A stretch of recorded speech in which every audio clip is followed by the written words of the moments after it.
Hola amigos, nuevamente nuestro grupo Pro Derechos de las Personas con Discapacidad transmitiendo en directo. Hoy vamos a tener a la doctora Patricia Cárdenas.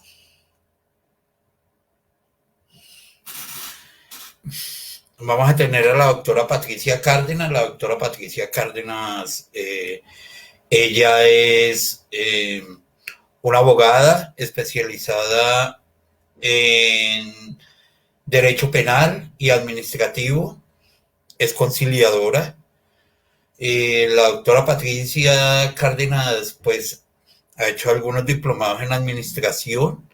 También actualmente es abogada litigante y durante 11 años se desempeñó como fiscal local en Cundinamarca, ¿sí? En la dirección seccional de Cundinamarca. Vamos a hablar con ella sobre los derechos humanos, pero mientras tanto vamos a entrar un poco sobre este tema.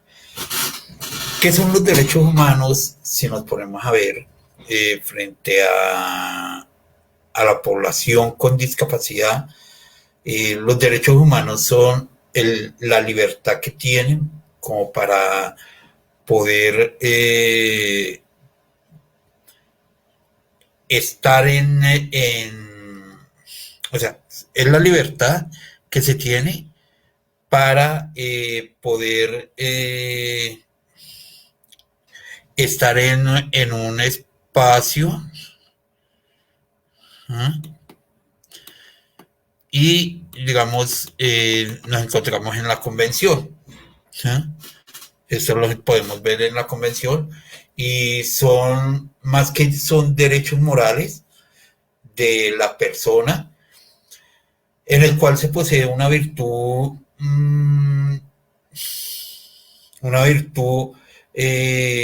sencilla y que es propia del ser humano.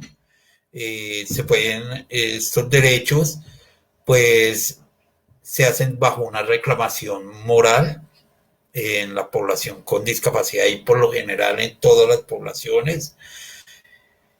Y frente a nuestro gobierno, sí, que son los garantes de los derechos.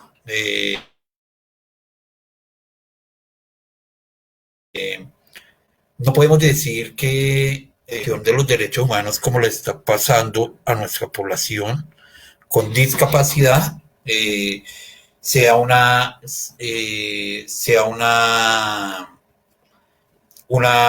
situación de vulneración, o sea, por la condición de la población con discapacidad, se tiene una convención de derechos humanos.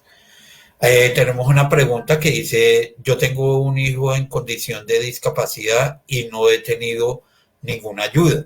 Frente a este tema de las ayudas, hay un plan y hay un COMPES nacional de discapacidad en el cual se le giran realmente unos dineros a las gobernaciones de Colombia para que les hagan los programas con la población con discapacidad. Lo que pasa es que a veces nosotros no conocemos qué tenemos en nuestra región, en nuestro departamento, y allí no se ven los recursos. Entonces, yo lo que les aconsejo es que en todos los departamentos hay unos bancos de ayudas técnicas y hay un consejo municipal o departamental de discapacidad, y en las gobernaciones, en las alcaldías, deben de conocerlos. Cuando son municipios, son consejos municipales, cuando en el departamento hay un departamental. Dice otro compañero, derechos de las personas con discapacidad. Hola, buenas tardes, mi hijo es sordo, tiene varias asociaciones más, y me dicen que es más Familias en Acción, que eso es una discapacidad. Si ya no si yo no tengo la certificación de la EPS y la del DADIS y no me aceptan, ¿cómo hago? A ver, esas certificaciones se nos ha convertido en un complique porque todavía no hay un decreto que nos diga que esa certificación está. Pero si él tiene discapacidad, si él es auditivo, si él es sordo, eh, el ser sordo ya es una discapacidad y es visible. Es más difícil detectar una discapacidad cognitiva. Yo lo que le aconsejo es que cuando ustedes vayan donde el médico o donde vayan donde el seguro, pidan una epicrisis. Una epicrisis es un resumen de la historia donde digan qué es lo que él tiene, ¿sí? Si es sordo, pues que digan que tiene una sordera y tiene dificultad para oír, si es una hipoacusia, pero entonces que consigan una epicrisis y esa epicrisis les puede servir también como una situación de discapacidad. Les aconsejo que miren la ley, la 1618, ley estatutaria, como la Convención de Derechos Humanos de la Población con Discapacidad. Mientras tanto, yo seguiré respondiendo algunas preguntas mientras llega la doctora Patricia, que creo que ya llegó.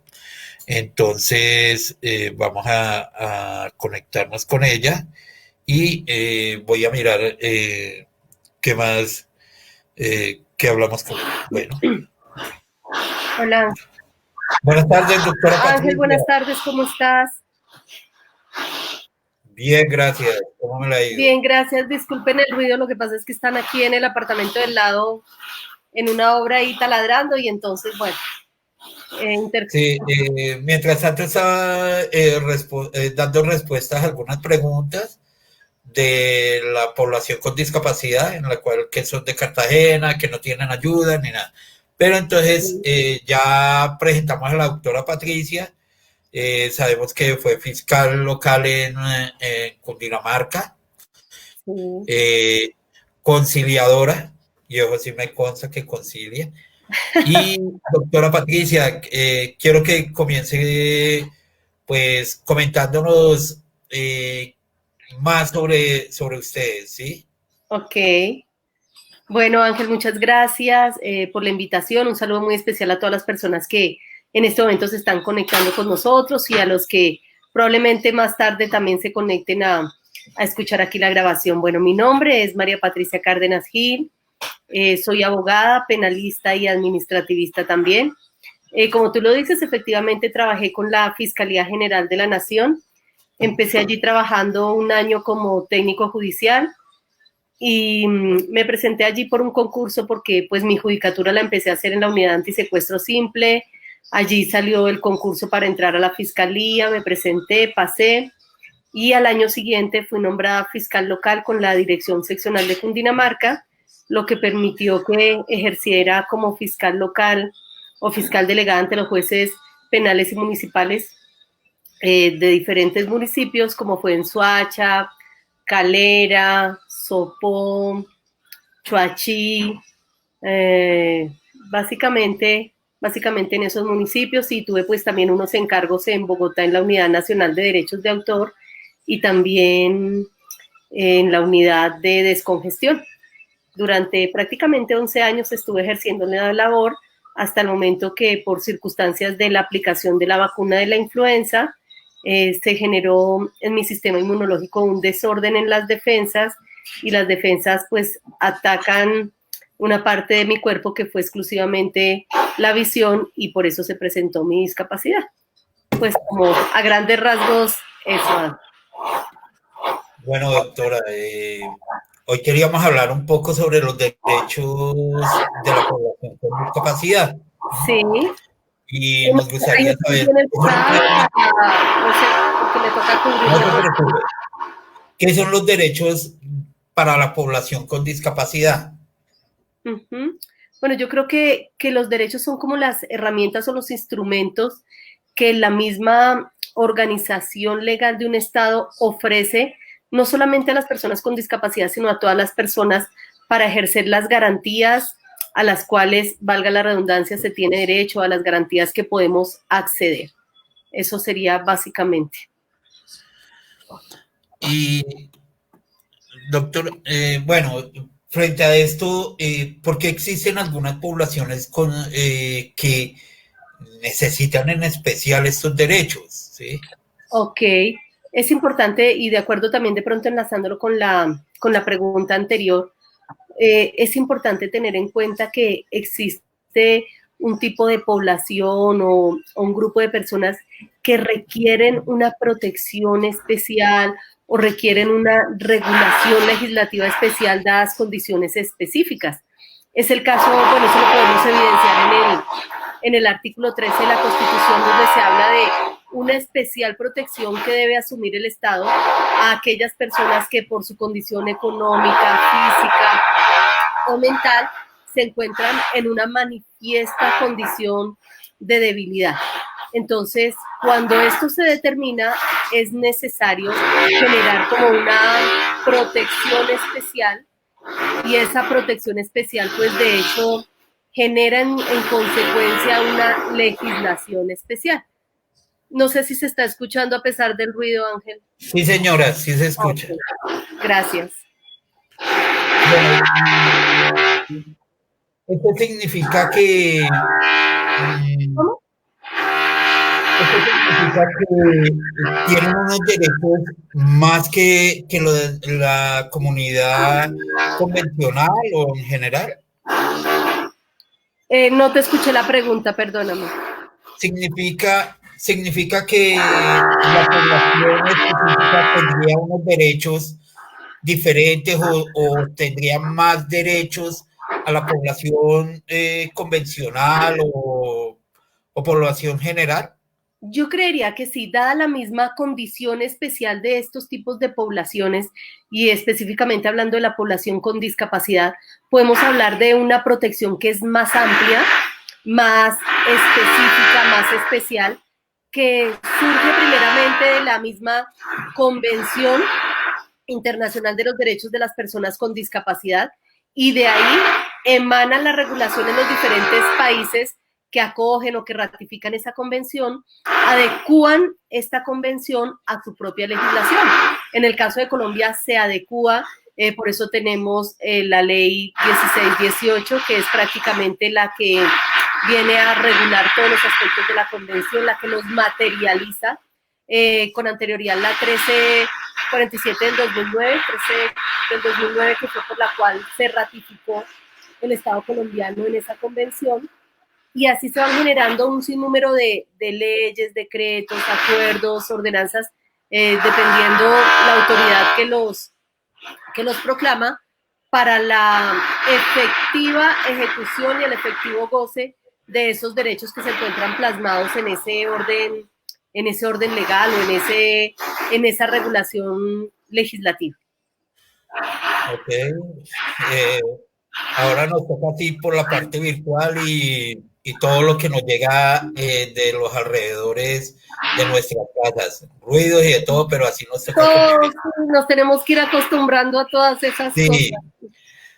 Doctora, ¿cómo se hace para defender los derechos? O sea, ¿cómo las personas hacen para defender estos derechos? ¿Y qué mecanismos hay para la defensa de estos derechos? Ok. Bueno, la misma ley establece como tanto para las personas convencionales como para las poblaciones con una protección especial, como ciertas acciones o mecanismos que nos permiten ejecutar para hacer efectivos nuestros derechos. Tenemos la acción de tutela, tenemos el derecho de petición, tenemos las acciones populares, tenemos, de hecho yo creo que aquí también formarían parte lo que la legislación habla de aquellos mecanismos de participación ciudadana, porque si se trata de hacer valer derechos que desde el mismo orden constitucional es necesario modificar, entonces tenemos el referéndum, el plebiscito, el cabildo abierto.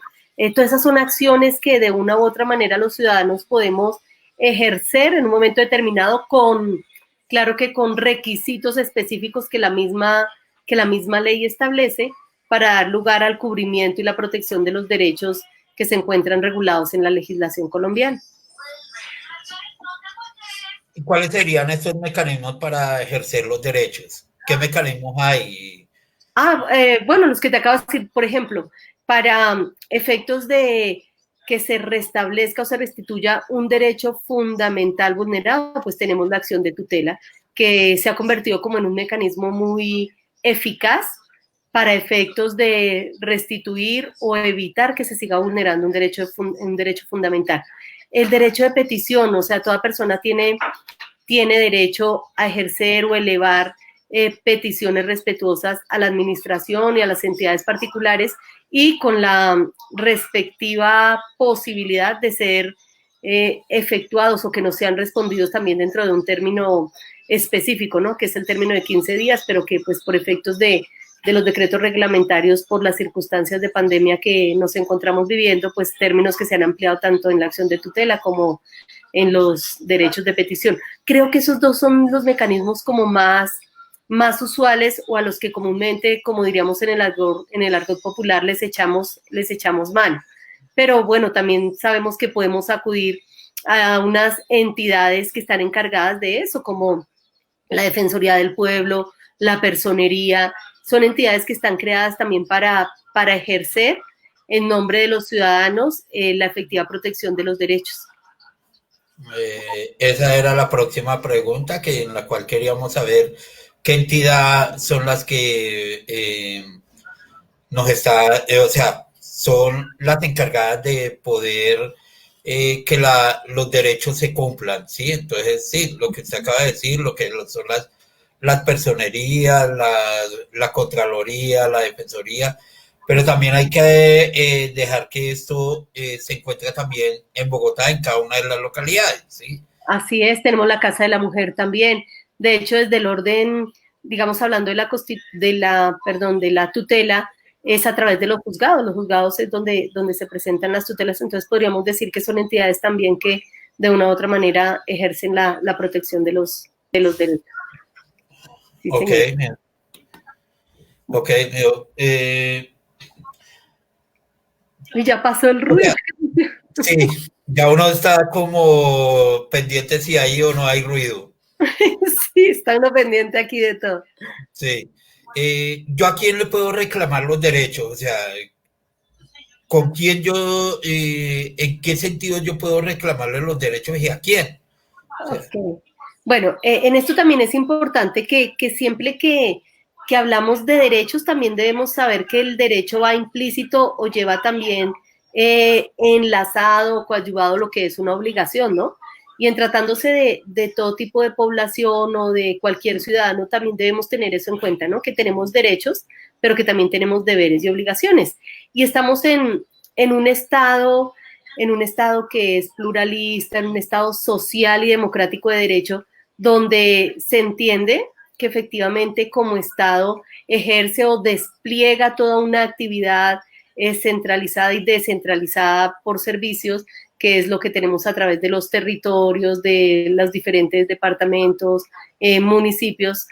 Y ante el Estado podemos hacer esa reclamación de los derechos porque el Estado es el ente rector, por decirlo así, de donde emana pues la misma protección de los derechos, pero asimismo también es de allí que a través de las normas que se hacen, de las normas que se establecen, se nos generan también obligaciones para cumplir. Entonces, por eso hablamos de presentar tutelas, por eso hablamos de presentar derechos de petición. ¿Ante quién los hacemos? Ante esas entidades que de una u otra manera están encargadas de generar la prestación de un servicio, llámese fundamental o no, y ante ellos, pues es que hacemos las respectivas o diferentes reclamaciones también. ¿Usted cree que en Colombia la población con discapacidad tiene garantizados los derechos? Uy, esa sí que es una pregunta muy, muy triste porque de una u otra manera hemos visto cómo a nuestra población desde hace muchísimos años, es lo que llamamos aquello de la deuda histórica, ¿no? Desde hace muchos años la población se ha visto vulnerada precisamente en el hecho de de no haber sido protegida de manera especial en todos esos derechos que por ley, por derechos humanos, por derechos de orden internacional, como la convención a la que hacemos referencia hace un momento, deberíamos estar recibiendo. Hay estados en que, bueno, tal vez por situación económica, o sea, países que comúnmente llamamos desarrollados, tienen como una mayor y efectiva prestación de esa protección. Pero en Colombia específicamente veo que sí, la población ha sido víctima de la vulneración de nuestros derechos y por eso la importancia, y de ahí vemos que se han generado muchas organizaciones, movimientos, estamentos que se levantan en pro de buscar la reivindicación y la restauración de los derechos de la población con discapacidad, porque efectivamente se han vulnerado, no se han cubierto, y no estamos hablando de un asistencialismo o un paternalismo, no necesariamente eso. Es como la protección y las mismas oportunidades que el Estado debe brindar, haciendo los ajustes razonables, haciendo el enfoque diferencial dentro de esa transversalidad en la que estamos para que la población con discapacidad tenga el acceso directo a esos derechos y las oportunidades también para que esos derechos pues puedan ser de fácil gozo, de fácil acceso, que sean accesibles a nuestra población. Gracias por hacer esa aclaración, porque sí quería hacerle la pregunta, es que si, digamos, que el Estado me dé todo, y es que a veces es que se convierte en que el Estado tiene que entregarle a usted como persona, eso significaría que tendría yo mis derechos garantizados. O sea, si yo necesito ayudas técnicas, si yo necesito comer, si yo necesito, ¿eso me garantiza ya el derecho que me están protegiendo? ¿O era lo que usted decía, la oportunidad para que se ejerza como ser humano, sí? Efectivamente es eso, la oportunidad de ser dignificados como persona. Y el ser dignificado no implica también que todo sea, o sea, yo creo que en esto uno no puede ser como radical y con un parámetro ya solamente fijo. Yo creo que hay casos de casos en los que la protección debe ser directa, dada la misma discapacidad, dada la misma condición, dadas las mismas circunstancias. Pero vuelvo y repito, no significa que el Estado en todos los casos deba ejercer eso por el estado de protección, por que es un Estado social y democrático de derecho, no.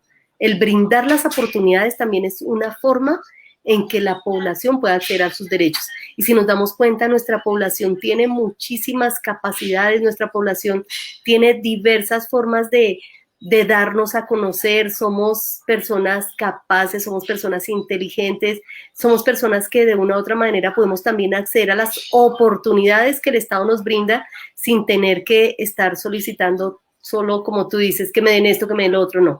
Pero sí necesitamos que se garantice la prestación de unos servicios que por orden legal y por orden fundamental, por ser personas, por ser miembros y parte de un Estado, tenemos derecho. Por ejemplo, estamos hablando de la salud, tenemos derecho a la prestación de ese servicio, porque el Estado lo debe garantizar. Tenemos el derecho a la educación, el Estado lo debe garantizar.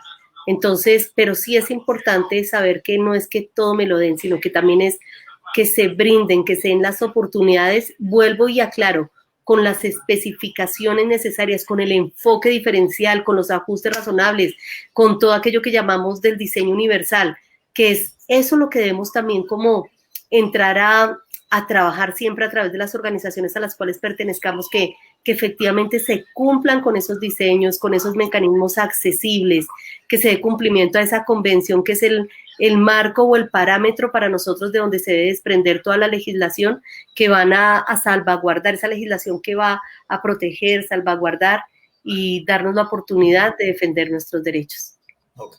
Dentro de su trabajo y todo, ¿qué piensa que nos hace falta para que llegara a un estado así? Creo que de parte del Estado hacen falta también oportunidades y hacen falta como tener en cuenta los ajustes razonables. Creo que a veces se legisla como con un parámetro igual para todos y eso no puede ser así. O sea, la población con discapacidad necesita unos enfoques diferenciales. Y yo creo que eso ha hecho falta que las entidades, las corporaciones encargadas de legislar para toda una nación, para todo un pueblo, debe generar esos diversos enfoques. Yo siempre he dicho que definitivamente el que lo vive es el que lo goza. Cuando una persona al momento de legislar, de presentar un proyecto de ley, no se ha colocado en los zapatos de determinada población, no estoy hablando en este momento solo de la población con discapacidad, sino de cualquier otro tipo de población que también es vulnerable, que requiere una protección especial, debe sentirlo, debe vivirlo para de esa manera poder presentar como un especial cubrimiento a las necesidades de esa población a la cual va dirigido ese proyecto de ley, esa legislación que va a salir en un momento determinado a formar parte de nuestra legislación nacional, por decirlo así. Yo en un tiempo escuché que ya la población con discapacidad no era una deuda social, sino era como el remanente social, ¿sí? Ajá. Remanente social es que es a la población que le hace falta que le cumplan como sus obligaciones. ¿Usted qué piensa de ese término? Bueno, también es muy viable hablar como de ese remanente en cuando hablamos de remanente, es como ese grupo de personas que aún falta para que tengan el acceso y el cubrimiento a esos derechos a los que estamos hablando. Yo creo que sí está bien utilizado también el término, sí.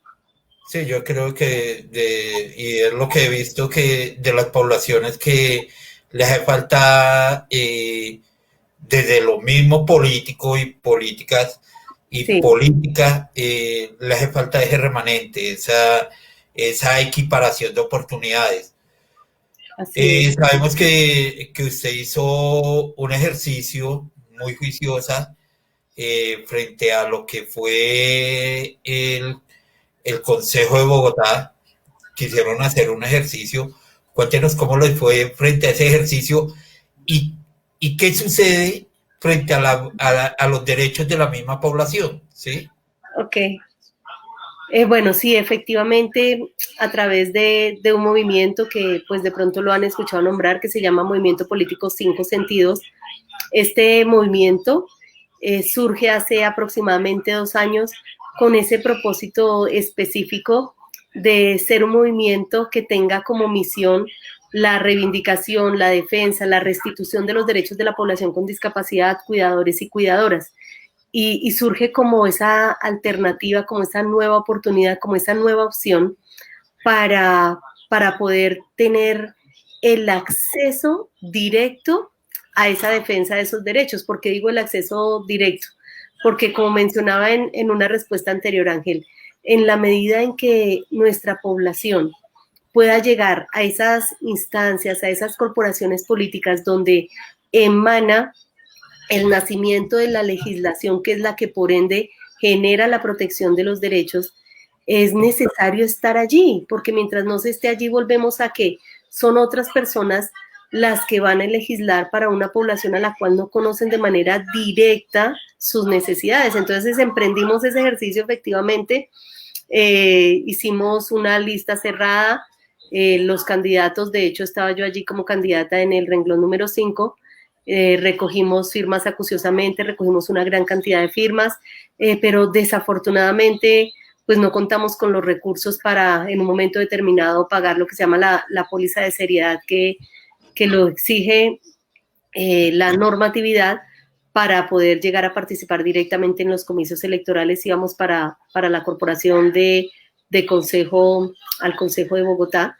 Entonces lo que hicimos fue, de la lista que teníamos, escogimos al candidato que estaba en el renglón número 1 y de esa manera emprendimos como todo ese recorrido de campaña y bueno, nos dieron un aval y con ese aval fue que logramos participar de manera directa y bueno, no alcanzamos la votación requerida, pero pues igual hicimos el ejercicio, nos dimos a conocer como movimiento, como con el propósito de llegar a ser constituidos como un grupo significativo Y en ese ejercicio, pues, creo que lo más importante fue dar a conocer eso, que requerimos estar en esos estamentos y en esas instancias participando directamente en la elaboración de esos proyectos, en la presentación de las posibles normas que en un momento determinado son las que van a estar vigentes para la defensa de los derechos de nuestra población. Entonces, en ese ejercicio estuvimos y bueno, como movimiento seguimos trabajando, seguimos haciendo labor, hacemos presencia en diferentes estamentos, en diferentes instancias, seguimos visibilizándonos porque queremos cumplir con ese objetivo de ser esa alternativa, de generar esa defensa y reivindicación de los derechos de nuestra población, que como tú decías anteriormente, ese remanente social. No, he escuchado que están organizando un evento ustedes. ¿Cuál evento? Cinco Sentidos está organizando como un evento nacional, no sé. Ah, ok. No. Aprovecho y gracias por la pregunta, Ángel, porque creo que hay muchas personas que tienen esa duda, tienen esa inquietud y es una confusión que se está presentando y aprovecho este espacio para dar claridad a eso. Nosotros nos denominamos Movimiento Político Cinco Sentidos. Nosotros no tenemos que ver con la Fundación Cinco Sentidos, es una entidad, es una fundación aparte que está realizando un evento, tengo entendido, a nivel nacional para el mes, si mal no estoy, para el mes de agosto, pero no tiene que ver con nosotros. De hecho, por tal razón también en algunos de los videos que como movimiento presentamos, al final aclaramos, como no te confundas, somos Movimiento Político Cinco Sentidos, y aprovecho este espacio, Ángel, para hacer esa claridad. Nosotros no estamos participando de ese evento, no somos parte de esa fundación que pues al igual lleva el nombre Cinco Sentidos, porque pues de una u otra manera cuando uno va a Cámara de Comercio, pues se encuentra que hay muchos establecimientos que se llaman Cinco Sentidos, de hecho también hay como una papelería, una panadería que se llama Cinco Sentidos, en este caso existe una Fundación Cinco Sentidos, que también tengo entendido trabaja proyectos con discapacidad, pero no se trata de nosotros. Nosotros, sí. Pensé que eran los mismos. No, valga la aclaración porque se presta para confusión, pero no. De hecho, aquí hago la insignia porque nosotros, por determinadas circunstancias, tuvimos también que cambiar el logo. Entonces, por eso nosotros, o especialmente también cuando en nuestros videos hablamos, hago esto, no sé si se alcanza a ver en pantalla. Sí, señora. Okay, entonces, esto, Movimiento Político Cinco Sentidos, porque nuestro logo, nuestra insignia, es específicamente la mano así abierta como en señal de pare, mostrando el número 5, que también es utilizado como en lenguaje de señas, y representando que allí estamos representando también las discapacidades, nuestro movimiento, a pesar de que pues tenemos que son 7 las discapacidades que han sido como reconocidas o cubiertas de manera legal, pero nuestra insignia es ese Movimiento Político Cinco Sentidos. Ok, no, sí, porque veía como una publicidad frente a eso, entonces por eso les pregunté, dije, ve. No. Debería ser bueno. Volviendo al tema de los derechos humanos, y hay un tema que es el tema de la convención, ¿sí? Y sí. Creo que la convención nos da o da a la población con discapacidad no más derechos, sino ratifica los derechos y que el Estado debe estar pendiente frente a eso. O sea, los generales los vuelven como específicos hacia una población, ¿sí? Uh-huh. Esta convención, ¿usted cree que sí se va a poder cumplir aquí en Colombia? Pues yo lo digo con sonrisita porque... sí, es como lo que llamaríamos como ese libro de la utopía. Pues yo creo que cumplir la cabalidad va a ser un poco difícil. Creo que intervienen muchas razones y lo digo con sentimiento propio y como con ese aire también de tristeza porque pues a veces vemos que muchos derechos quedan así en el papel, en escrito, y efectivamente en Colombia vemos que también no solamente tenemos la convención ratificada y una ley estatutaria que la desarrolla, sino tenemos acuerdos, tenemos decretos que van encaminadas a la protección y a la defensa de los derechos de la población, pero pero quedaron muchas veces allí como letra muerta. Entonces, creo que eso es lo que pasa. No se trata de tanta normatividad, sino que se haga efectivo ese derecho que se encuentra plasmado en la ley. La convención, de hecho, es una norma espectacular, o sea, cubre lo que tú dices, no es que genere más derechos, es que amplía como la cobertura y hace un énfasis para llegar al efectivo goce de esos derechos a los que la población o que las personas con discapacidad tenemos. Pero concretando la pregunta, creo que es muy difícil por la parte económica, por la parte tristemente de la corrupción que se presenta, porque definitivamente cuando se crean las normas no se tienen en cuenta lo que te decía anteriormente, esos enfoques diferenciales. Por ejemplo, a mí me da mucha tristeza cuando hablamos en el caso de que efectivamente tenemos una educación inclusiva, una educación incluyente.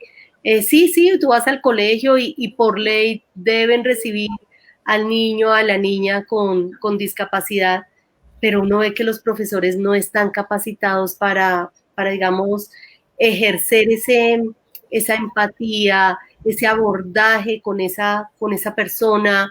Entonces, como que se cumplen a medias las cosas. No sé si me hago entender con lo que estoy manifestando. Entonces, no se cumple todo el tema del diseño universal, que el ajuste razonable. Entonces, siempre quedamos como cortos en lo que es ya la parte de efectivizar esos derechos, pero en el papel encontramos maravillas, pero creo que hay muchos factores que impiden, por eso hay que seguir trabajando, hay que seguir luchando en pro de convertirnos en esa población que es participativa, porque a veces vemos que hasta en la misma población se generan muchas diferencias, muchas desigualdades, falta de unión. Entonces, también yo creo que eso es un factor que demora, por decirlo así, la efectivización de los derechos, o sea, su efectivo goce, su efectiva protección. No sé si me hago entender con esa manifestación. ¿No? Sí, yo sí creo que fue algo y es algo que uno ve aquí en los colegios de Bogotá. Uno lo que encuentra es que hablan de educación inclusiva y lo que hacen es educación integrada. O sea, a un lado están los muchachos con discapacidad cognitiva y a otro lado están los convencionales. Entonces, es lo que usted acaba de decir, que no, o sea, se habla de educación inclusiva, pero no se está haciendo porque se está trabajando desde la integración y no desde el reconocimiento a la diferencia, ¿sí? Exactamente. Y eso nos puede suceder con la población con discapacidad como con otras poblaciones, ¿sí? Claro que sí. Claro. Y son pelados que son como más vulnerables a recibir bullying, es lo que yo he visto. Y estuve en un colegio que decían que era bullying del nuevo, del bueno. Y yo decía, pero ¿cuál bullying es bueno? Bullying es bueno. Bullying es bueno. Además que el bullying se lo hacen a quien ve diferente y porque así usted y yo seamos amigos, Patricia, doctora Patricia, pero digamos, si yo soy, si tenemos un grupo y el diferente es una persona afro, ¿eh? Y entonces le hacen el bullying al amigo afro, pero entonces lo llaman bullying del bueno, ¿sí? Ajá. Y eso, yo creo que eso nos sucede mucho con la población a nivel educativo. Y por eso es que, ¿qué podemos nosotros trabajar aparte de los ajustes razonables con las mismas comunidades para poder ver que la diferencia es buena? ¿Qué tal todos fuéramos iguales? ¿sí? No, tampoco, claro. No existirían hombre-mujer, en cierta forma. Ajá. ¿Usted qué cree que podemos hacer desde la misma sociedad para que estas diferencias no se vean así como tan radicales? Yo creo que necesitamos como población seguir haciendo incidencia. Yo creo que no nos podemos quedar solamente en el discurso. Creo que una de las formas es los mecanismos de participación ciudadana me parece que son espacios importantes donde tenemos que hacer cobertura, donde tenemos que hacer presencia, participar en esto que está ahorita, que es la reformulación de la política pública, seguir asistiendo, seguir movilizándonos en las diferentes asociaciones, grupos, movimientos. Yo creo que es importante hacer incidencia. No nos podemos quedar solamente en, ay, si tuviéramos, si pudiéramos, si... No, es participar de qué manera, activamente, participar activamente en aquellas decisiones donde, como dice la misma convención, nada sobre nosotros sin nosotros. Entonces, que no se nos quede eso en el discurso, sino pues si no queremos nada sobre nosotros y nosotros, pues entremos, miremos, participemos, hagamos veeduría, hagamos incidencia, hagamos participación en aquellos estamentos donde efectivamente se puede hacer. Y desde ese punto de vista yo creo que vamos generando ese espacio, vamos posicionándonos como población, nos vamos visibilizando y vamos dándonos también a conocer ante un gobierno que en algunas ocasiones puede mostrarse indiferente, pueda que en otras no, pero sí mostrarnos allí, decirles, aquí estamos, y aquí estamos porque también queremos formar parte, no solamente para pedir, sino queremos formar parte integral y formar parte de lo que haya que trabajar para poder tener esa incidencia participativa. Creo que es una de las maneras. Yo lo que he visto es que en Bogotá, no sé si en el resto del país, las veedurías especializadas con el término de inclusión las eliminaron, ¿sí? Porque es que el término inclusión es bueno, pero también debe de haber una parte especializada. Yo las veedurías a nivel de Bogotá ciudadanas, ¿será que sí funcionan? Pues yo creo que a toda proyección, a toda iniciativa hay que darle la oportunidad de ejercer. Bueno, aquí viene como un punto del derecho, ¿no? O sea, nadie puede ser condenado sin antes haber sido vencido en juicio. Es dar la oportunidad de hacer esa participación de veeduría, de hacer todo lo que ello implica, y pues al final se verán los resultados. Yo creo que de todos modos puede ser un buen mecanismo y es una forma de participación, de ejercer como un tipo de control, de hacer presencia también. Entonces, pues démosle el beneficio de que sí puede ser. O sea, todo es de buena fe, todo se realiza de buena fe, es un principio básico en el derecho, la buena fe se presume. Entonces, que todo eso que se realice en pro de la población se haga y pues al final se puedan evaluar los resultados y se pueda ver de qué manera lo que se proyectó, el propósito con el cual se gestionó y se realizó fue cumplido o no, y si no, pues realizar como los balances, las correcciones necesarias y bueno, emprender una nueva forma o qué sé yo, pero pues démosles el beneficio de que puede ser una buena herramienta, bien utilizada, bien enfocada, sin ánimos diferentes. Sería bueno volver a comenzar con las veedurías especializadas, o sea, veedurías de temas de discapacidad, veedurías de... ¿Sería bueno volver o eso sería lo que varios dicen discriminatorio? Bueno, es que también es como esa lucha, porque también entre nosotros mismos podemos generar esa misma discriminación. Pero yo sí estoy de acuerdo en que puedan hacerse las veedurías especializadas, porque vuelvo y digo, el que lo vive es el que lo goza. O sea, las personas que de una u otra manera tenemos algún tipo de discapacidad, nos enfocamos, casi que nos especializamos en esos temas. Entonces el tema se conoce, digamos, el historial de una política pública, se conoce de una u otra manera como las fallas que se han venido presentando. Entonces eso da como digo yo que eso es como una oportunidad. O sea, cuando uno emprende un proyecto que dice que hagámosle el DOFA, debilidades, oportunidades, fortalezas y amenazas, entonces a mí me parece que no sería una forma de discriminación, a mí me parece que valdría la pena. Tal vez otras personas estarán en contra de esa manifestación que yo hago, pero a mí me parece que son buenas y que sean especializadas precisamente porque la especialización da un mayor abordaje, un mayor enfoque, una mejor profundización del tema. Por eso cuando en una carrera uno dice, no, me especializo en tal o cual área, pues uno tiene como un enfoque general de todo lo que vio en el derecho, pero se enfoca más en el área en que se especializa o en el área en que más trabaja o en la que más se mueve laboralmente. Bueno, para concluir, pues vemos que entonces hace falta mucho por la población con discapacidad trabajar frente a este tema de los derechos. Sí. Esperamos que siga en su propósito electivo y me gustaría que le diera, no sé, unas palabras a la población con discapacidad. Okay. En estos últimos 3 minutos que tenemos, mientras tanto.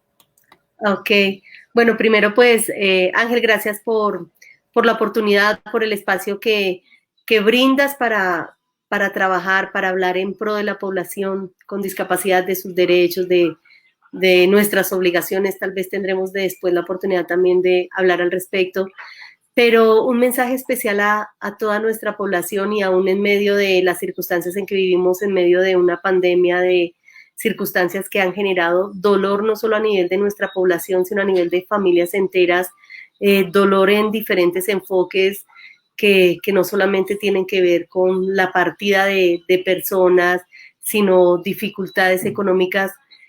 Es como que en medio de todo somos una población resiliente, o sea, tenemos de manera especial el don, digo yo, de soportar, de poder sobrellevar circunstancias difíciles y poder demostrar a toda una comunidad que aún en medio de circunstancias como la pandemia en la que vivimos, tenemos proyecciones, que somos parte más de una solución que de un problema, que somos una población que generamos el deseo de salir adelante, el deseo de ser incluidos, porque de una u otra manera es por lo que luchamos, por una inclusión, porque tenemos ese derecho. Entonces yo los invito a que sigamos trabajando en donde quiera que sea el espacio en el que nos encontremos, en nuestros barrios, en nuestras familias, en nuestros espacios laborales. Sigamos trabajando por la recuperación, por la defensa de nuestros derechos. Lo podemos hacer de manera pacífica, lo podemos hacer de manera idónea. Tenemos las herramientas, hoy hablamos de muchas de ellas, tenemos las herramientas legales y jurídicas, entonces que podamos aprovechar esas herramientas y podamos tener esa incidencia participativa y podamos seguir demostrando las capacidades que tenemos. Ese es mi mensaje en este día. Bueno, muchas gracias. ¿Cómo uno puede ubicar a la doctora Patricia por redes sociales? Ok. Bueno, tenemos a través del movimiento, nuestro Face, Movimiento Político 5 Sentidos, 5 en número, @gmail.com. Ese es nuestro correo, allí se pueden dirigir. Tenemos también nuestro Face, que se llama Movimiento 5 Sentidos, ese es en letra, espacio MP 5 Sentidos, todo en letra. Y también a través de, no sé si mi número telefónico lo suministro, que también cualquier circunstancia en la que podamos apoyar, con el mayor gusto. Mi número es 315-257-6876. Y bueno, allí estamos prestos. Y a través del correo del movimiento, básicamente allí cualquier inquietud también podemos estarla resolviendo, y a través del Face que les acabo de dar. No sé si de pronto después se puede en pantalla o algo así colocar como el link del Face del movimiento. Ok, miramos a ver, estamos aprendiendo también a manejar los medios virtuales. Sí, todos estamos en eso, nos tocó aprender la parte tecnológica a la brava, pero nos tocó y ahí vamos en eso. Bueno, amigos del Grupo Pro Derechos, gracias a las personas que se conectaron, gracias a la doctora Patricia Con gusto, gracias. por el apoyo a esto. Esperamos tenerla en una próxima oportunidad hablando sobre otros temas de derechos en el cual podamos todos interactuar. Nos estaremos viendo el próximo miércoles con un nuevo tema, el cual estaremos publicando en nuestra página de Face, como en la página que tenemos en la página web del movimiento, del grupo. Sí, ya me entusiasmé con el movimiento. Claro, entusiasmate, claro que sí, vale la pena. Muy bien, y nos encontraremos en una próxima oportunidad. Gracias, bendiciones para todos.